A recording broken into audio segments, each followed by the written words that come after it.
In Oslo, it's -4 degrees outside. A group of 3-year-olds has been outside for hours. Their cheeks are rosy.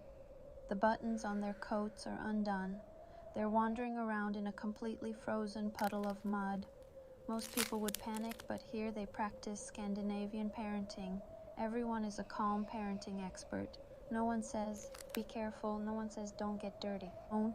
What do you think happened to those kids? They're calm, attentive, and happy. There's no tantrum, no haggling. None of them are crying now.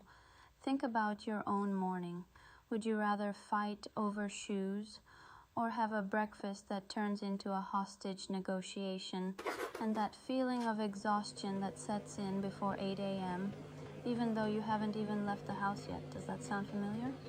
What do Scandinavian parents know that we don't? By the end of this video, you'll learn 7 principles based on real scientific data that Scandinavian parents have been using for generations, and you can start applying these principles tonight. Denmark, Norway, Sweden, and Finland.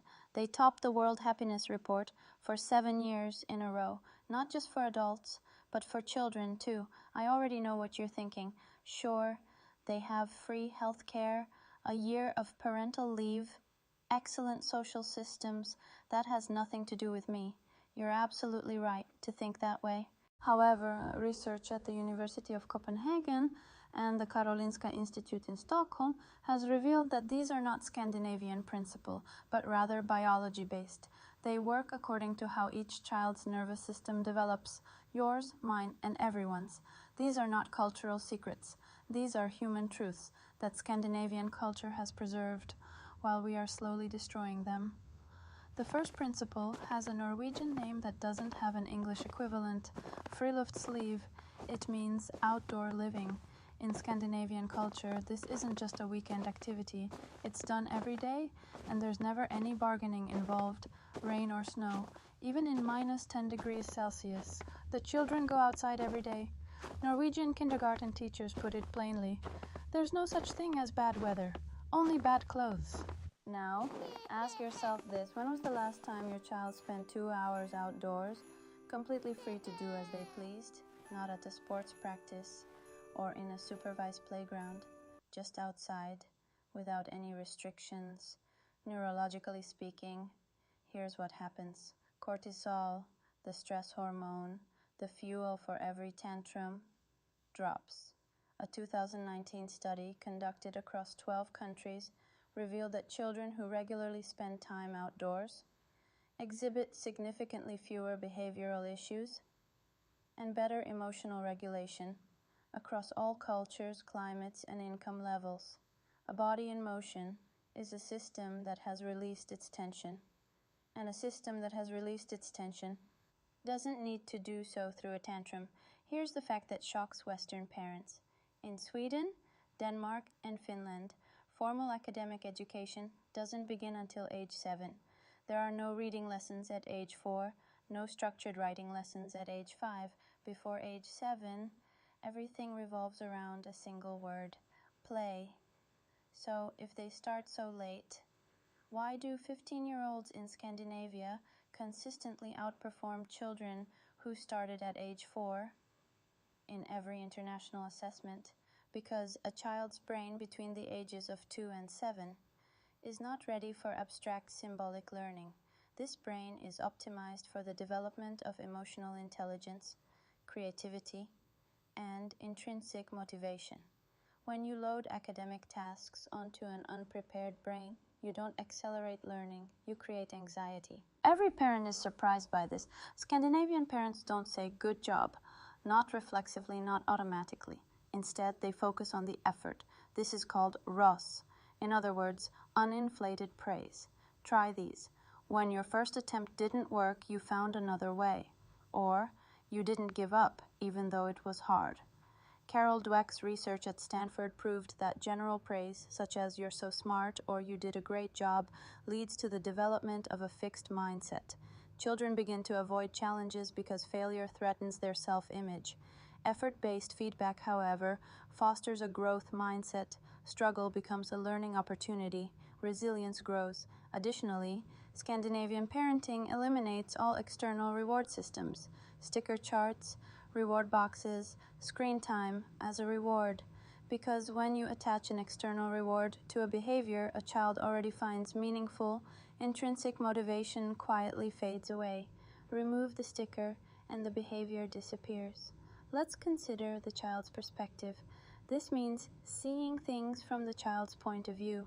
Before reacting to a child's behavior, Scandinavian parents pause and ask themselves with complete sincerity, how does the world look to this child right now, through their own experiences? They never give orders to children, they talk to them, they try to understand them. Instead of simply imposing limits, they explain them.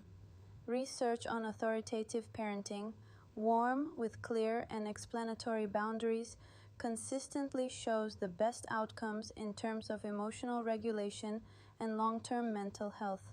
I'll share just 2 sentences with you. The next time your child objects to a rule, try this. I know this feels unfair. Here's why we're doing this. Then observe what happens in the room's atmosphere. Scandinavian parents do something that deeply unsettles most Western parents. They let their children get bored. They do this knowingly and intentionally. They don't rush to intervene and try to fix the situation. The Norwegian word kedsomhet means boredom, but in Scandinavian culture it is the gateway to creativity if you give it enough time. Research by the Association for Psychological Science has shown that boredom triggers associative thinking. This is a form of cognition that is different and non-linear, and is the direct neurological precursor to creative problem solving. When children never get bored, they never develop the ability to tolerate unstimulated situations. As adults, they become people who cannot handle an unplanned afternoon. Scandinavian parents do not deprive their children of fun out of laziness. They are cultivating something rare. They want to raise a child who can be alone and is comfortable with it. The Norwegian word ro means tranquility, peace. For Scandinavian families, this is a fundamental value, not a reward for getting things done. Consistent sleep schedules and protected evening routines. Unoptimized, unfilled, unstructured time. Science is clear on this. Sleep-deprived children exhibit high cortisol levels, reduced emotional regulation, and increased impulsive behavior. All of these are factors that lead to those 6 p.m. meltdowns that leave parents exhausted. But the role extends beyond bedtime. It is the belief that a day without a packed schedule is not a wasted day. The nervous system needs downtime to process stimuli and return to a normal state. Scandinavian parents do less, and they achieve more.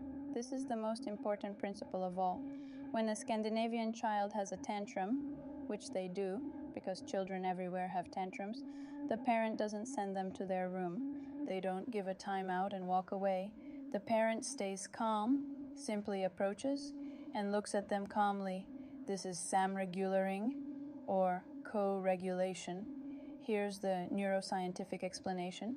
The prefrontal cortex, responsible for reasoning, impulse control, and emotional regulation, doesn't fully develop until the mid-20s.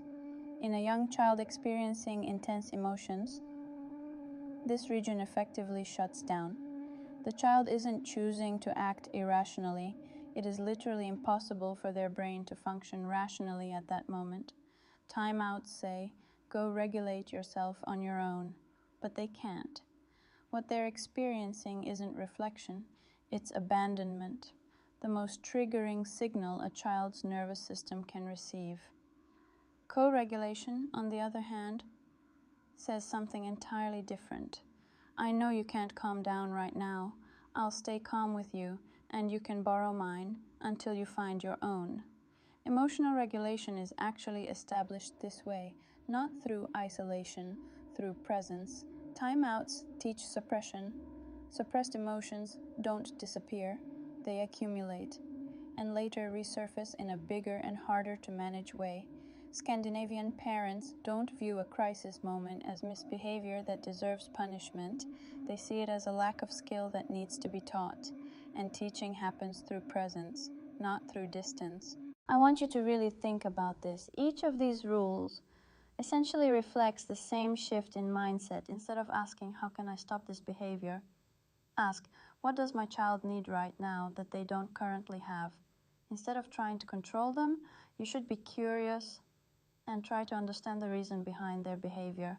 That's the whole point. And if you're currently feeling guilty because of the timeout punishments you're using, the praise you're giving, or the frustration you're desperately trying to eliminate, step out of that guilt and listen to this. You haven't let your child down. You were given certain tools and you used them. That's all. Now, you have different tools. Choose one of these principles. Choosing just one is enough to test it. Stick to it for 3 weeks, every day, without saying, it's cold and rainy, my child will get sick. Take all necessary precautions and try to spend just 30 minutes outside. During the next crisis, stay by the child's side instead of removing them or punishing them. Wait 10 minutes before alleviating their distress. Say those 2 sentences before a rule turns into an argument. Try it for 3 weeks. Don't make a single change. Then observe what has changed. Friluftsliv. Take them out into the cold. Ketsomhet. Leave them in silence. Samregulering. Stay put, even when everything inside you wants to leave. These aren't Scandinavian secrets. These are human truths. Children don't need more correction. They need more connection. They don't need more stimulation. They need more space. Scandinavian parents do less, and they raise more. If something in this video resonated with you, share it with a parent who needs it. Not for the view count, because parenting is hard, and most of us are doing it without enough support. Leave a comment below. Which of these points is the hardest for you to put into practice and why? I'll read every single one. See you in the next video.